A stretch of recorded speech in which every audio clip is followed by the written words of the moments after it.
blitz coming. Wentz hit as he throws, picked off. Intercepted. There goes Jalix Hunt. House call Philadelphia. His first NFL pick leads to his first touchdown. Week 7, Pick 6 begins now. Snap good, hold good, kick good.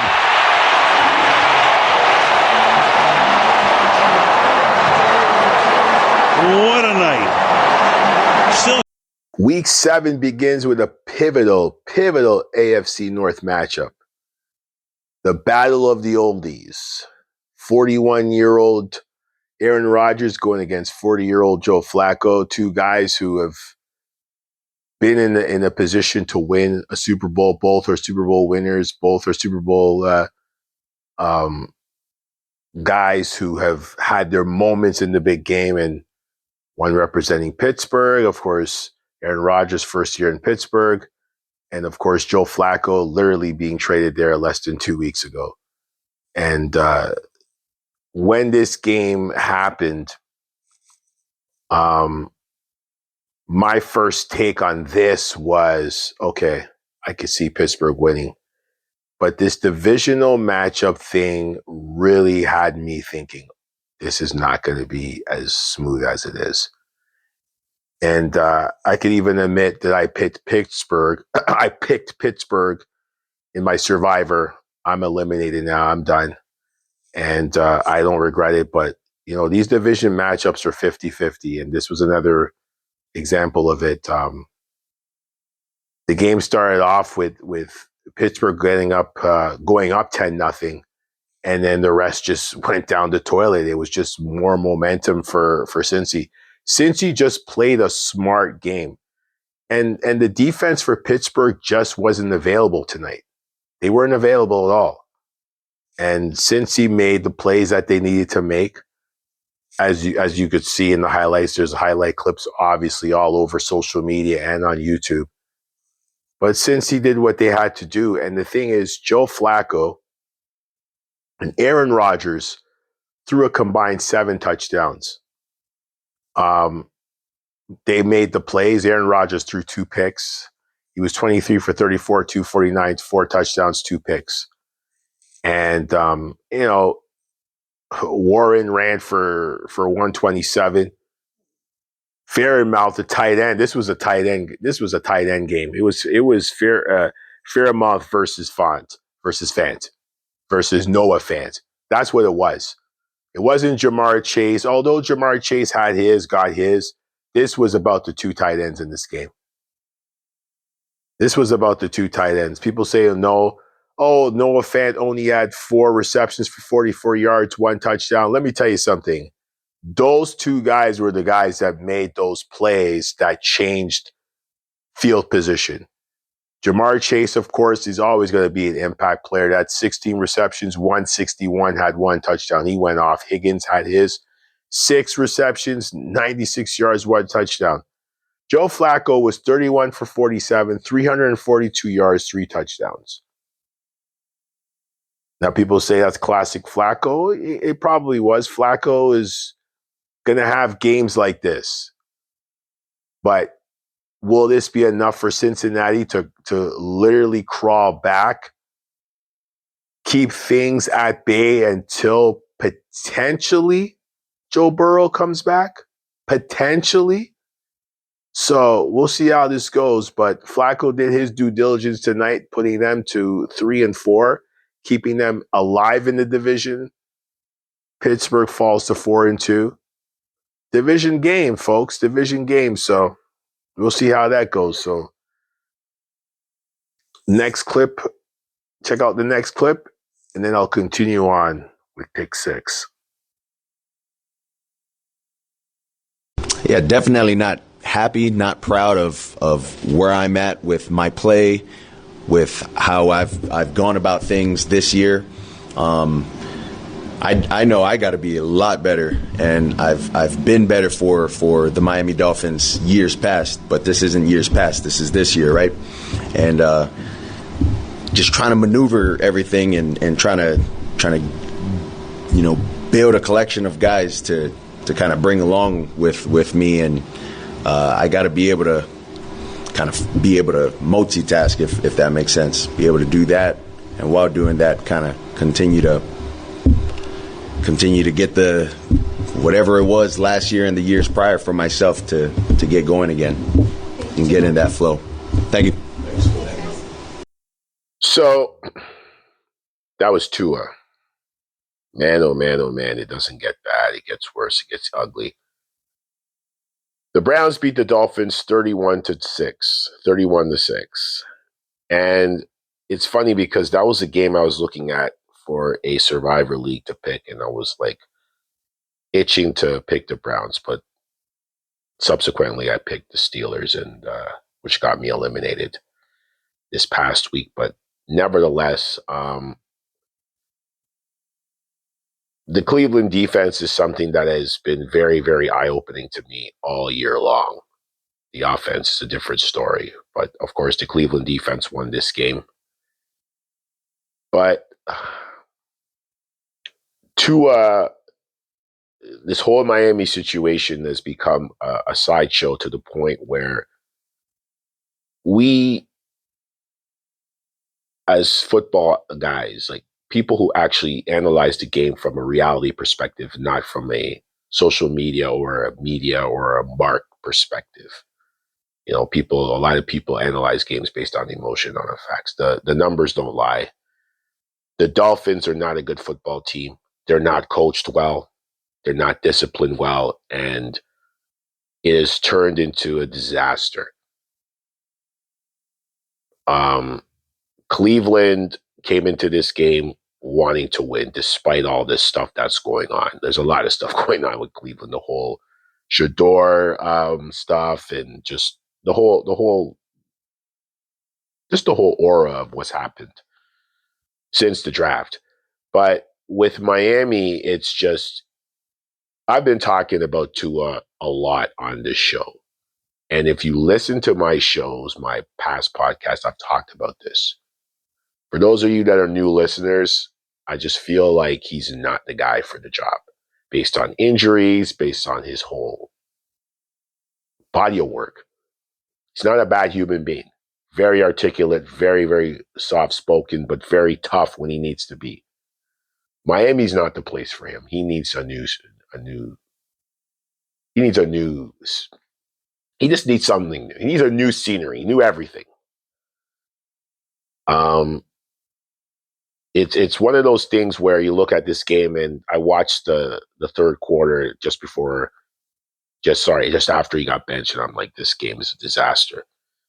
Because there are certain games that I watch, and I want to make sure that I'm watching it from my perspective and not just watching videos or listening to marks or social media people or media in general. Because a lot of them, again, is based on emotion, not in reality.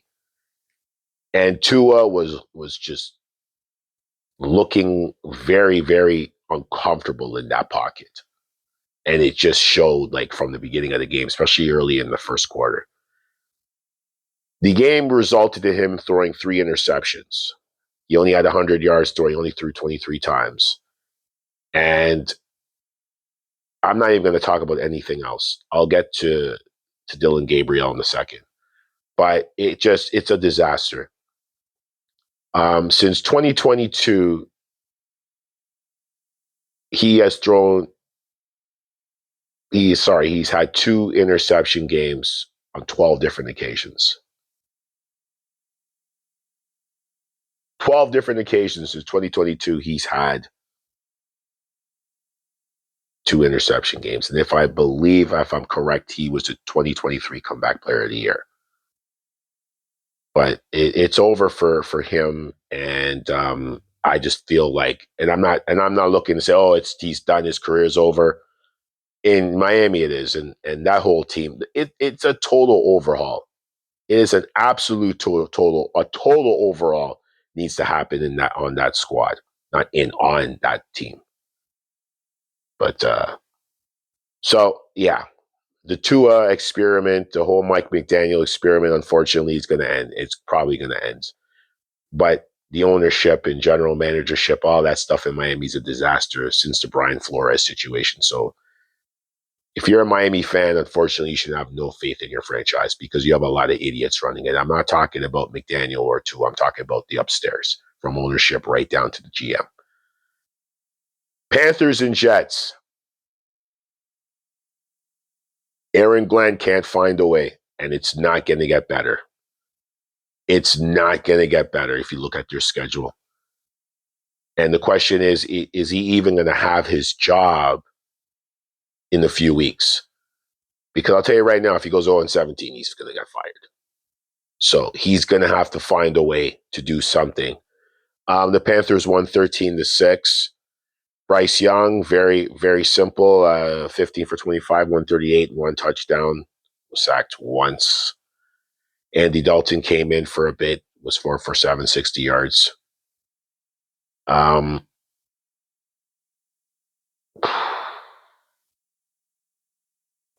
The Jets,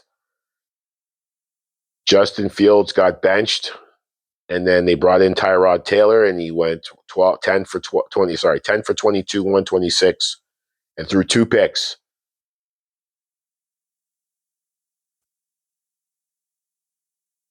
I mean, what else do I need to say about this?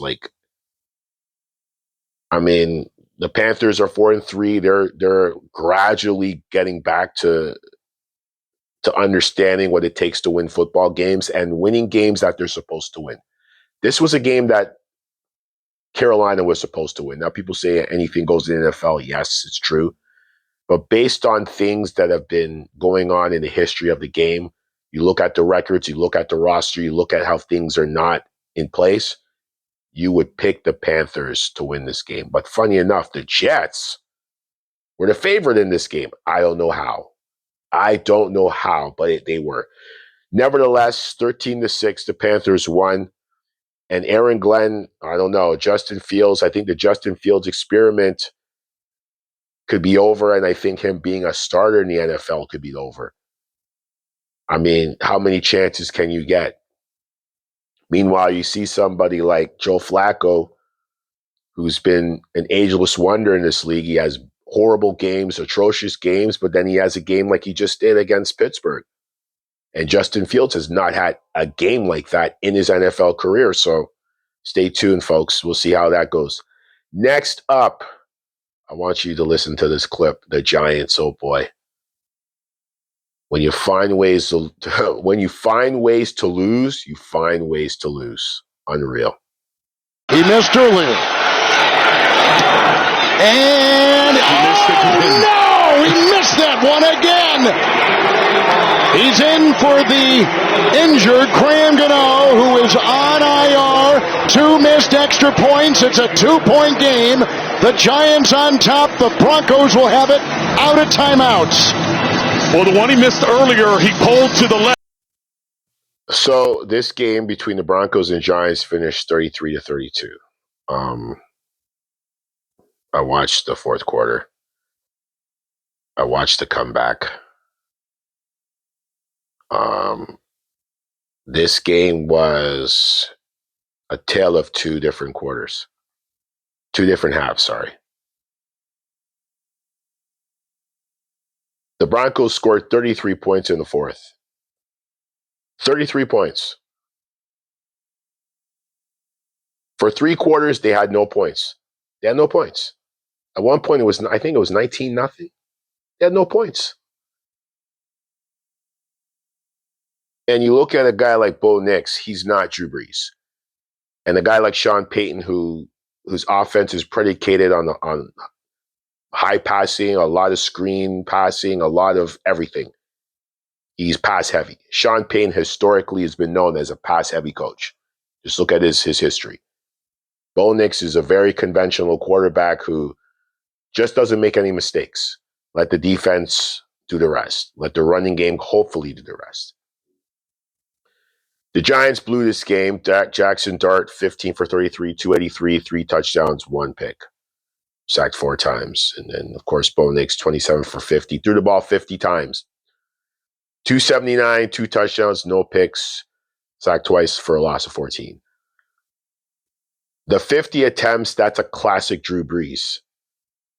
Literally, Sean Payton basically said, listen, for for the next 15 minutes, you're going to try to beat Drew Brees. You're going to try to be. You're not going to be him, but you're going to try to beat Drew Brees. And then Bo Nix ran 5 times for 48 yards and had 2 rushing touchdowns. 2 rushing touchdowns. Can you believe that? 2 rushing touchdowns.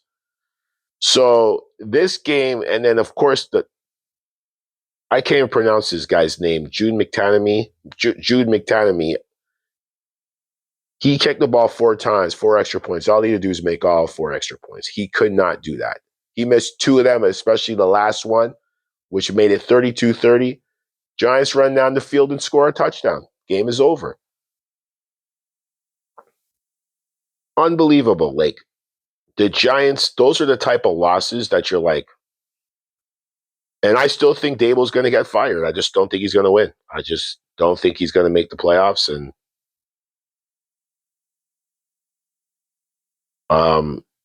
that's just the story about that. And that's what it is.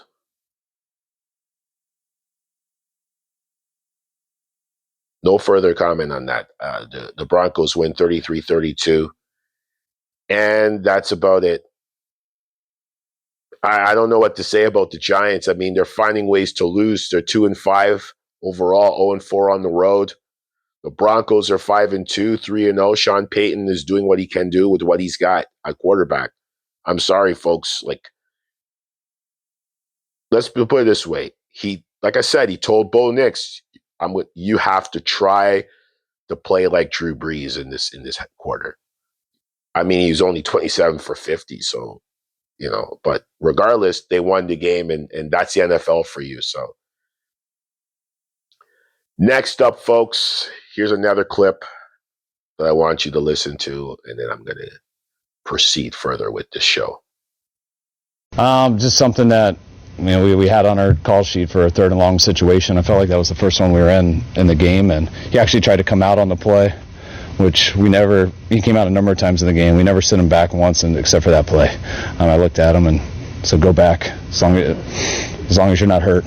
And he knew the deal, and he went back, and it was a hell of a play, hell of a throw.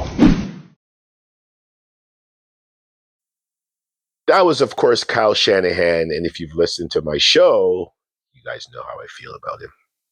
Not personally, just professionally. And some of the most incompetent moves I've ever seen in sports. And John Schneider for the Toronto Blue Jays is right up there with him.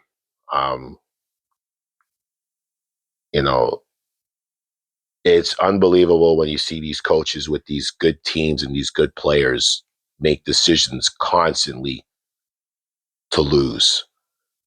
And last night, he was okay last night. I'm not going to say he was great. He was okay last night against a very inconsistent Atlanta team. I find this Atlanta team with the defense that they have, very inconsistent team. Last night, Mac Jones went back to what he was, and Shanahan heavily depended on the running game, and he got a lot out of it. Mac Jones, as I just stated, went back to the Mac Jones that was in New England. He was 17 for 26, 152, and an interception. That's Mac Jones in New England. And he said to Christian McCaffrey, hey, man, what can you do for me? And he did everything. 24 carries, 129, 2 touchdowns, had 7 receptions, 72 yards, no touchdowns. Christian McCaffrey basically beat the Atlanta Falcons last night. He beat them. He beat the Atlanta Falcons last night. That's what he did. He beat them last night. Michael Penix, 21 for 38, 241, 1 touchdown. Michael Penix still hasn't really come out of his shell yet. I don't know what it is, but the inconsistencies from Atlanta, and it just kind of showed in this game. At the end of the day, it comes down to, decision making, and Kyle Shanahan made better decisions in this game. And he put together a simple game plan. It was very conservative as usual. When you're playing a team like Atlanta, you could do that. But when you're playing juggernaut teams and teams that are Super Bowl contenders, you can't play call like that. So, and if you think I'm just like hating on this guy, go look at his history and go look at his Super Bowl and go look at his NFC Championship records. I don't have anything else to say about that. So he beat a better team. He was a better team. He's had a plethora of injuries and still finds ways to win. But that just tells you how good of a coach he can be when he allows himself to make right decisions. So the 49ers pull out a decent win. And, it's a good win. Not going to sit here and hate because they pulled out this one. They did what they had to do. So what I'm going to do now is I'm going to go to the last one, and I'm going to go to Minnesota and Philly, because Philly did what they had to do. And I'm one of those guys as a Vikings fan. Don't think I'm going to run away from the bullshit. Excuse my language. I'm not going to run away from this. Absolutely not. This was a game that I knew exactly how it was going to go with Carson Wentz. And the crazy thing about it is Jalen Hurts did exactly what I expected him to do in crucial moments. It's crazy because I've been talking about this Philly team and the fact that they have weapons. And Jalen Hurts, when he throws the ball more than 25 times, he doesn't win. When a team forces him to throw the ball more than 25 times, he doesn't win. And the crazy thing about it is he's going against a tough Brian Flores. Flores did everything he could in this game. He did everything he could. But when you actually activate the weapons that you have at the receiving position, things could be very, very ugly for you. And so it was. So Devontae Smith, 9 receptions, 183, 1 touchdown. A.J. Brown, 4 receptions, 121, 2 touchdowns, which I watched. But here's the thing. Saquon Barkley still not doing anything this season. 18 carries for 44 yards. But what did I just say?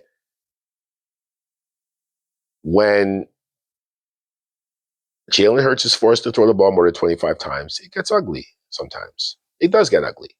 He threw the ball 23 times. He was 19 for 23, 326 yards, 3 touchdowns.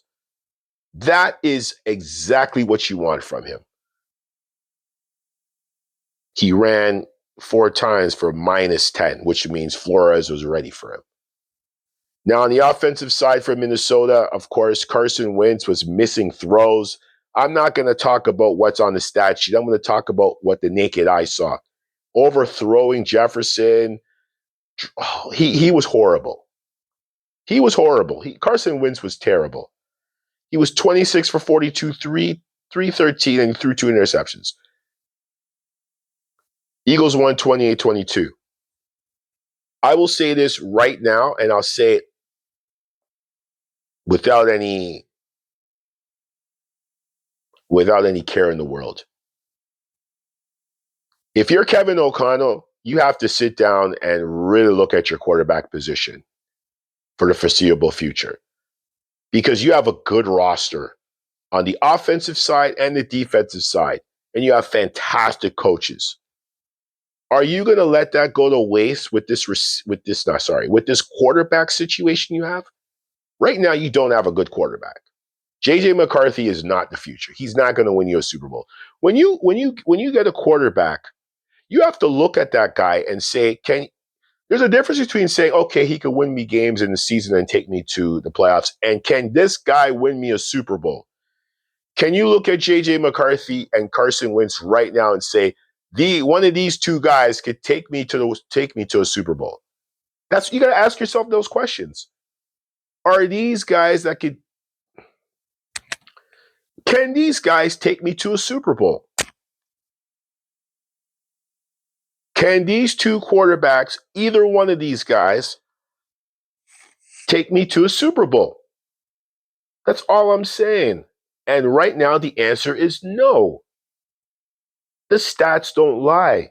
So I'm saying, not just as a fan, as a football guy, If you're playing Minnesota right now, you are not worried. You're not worried at all. You're not. You're just like, oh, okay, whatever. They don't have a quarterback. We could win this game.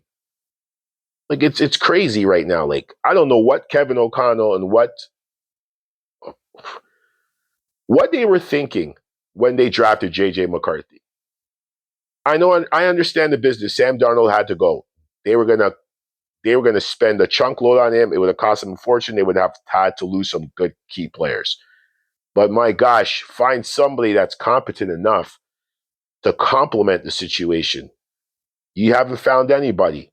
So I mean, the Carson Wentz experience is obviously proven that it sucks, and JJ McCarthy's not it. So excuse my little 5-minute rant, but it's just like, come on, guys, like get it together.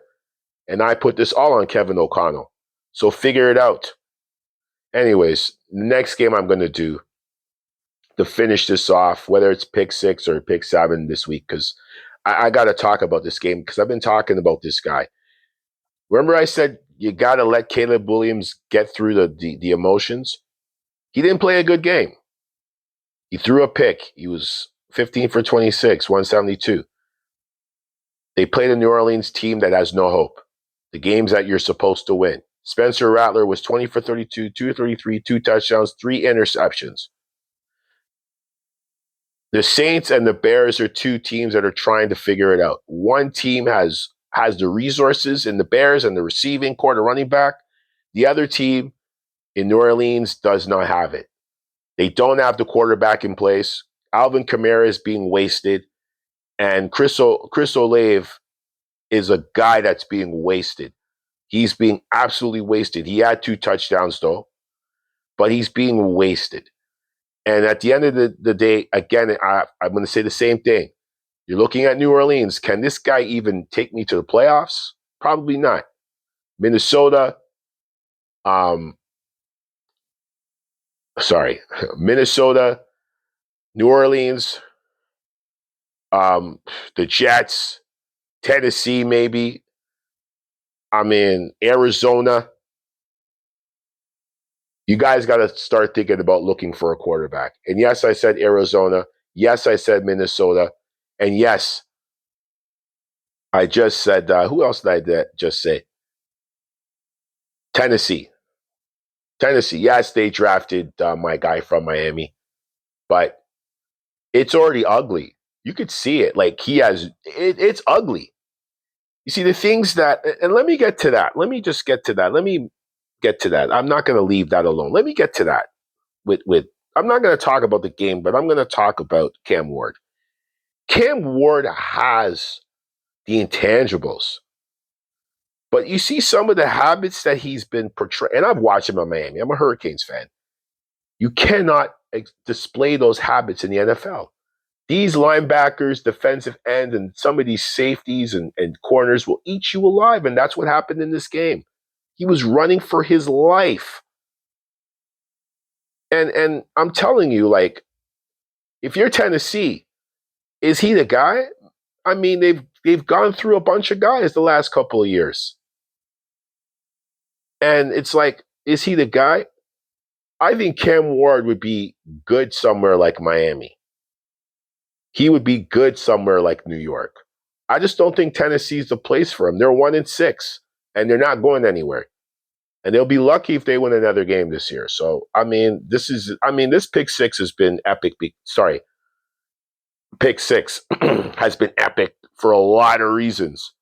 And this is one of them. Like, as a fan, you want to see guys succeed. I'm not here to destroy people. I'm here to commend and show respect because football is a tough game and the injuries right now are piling up.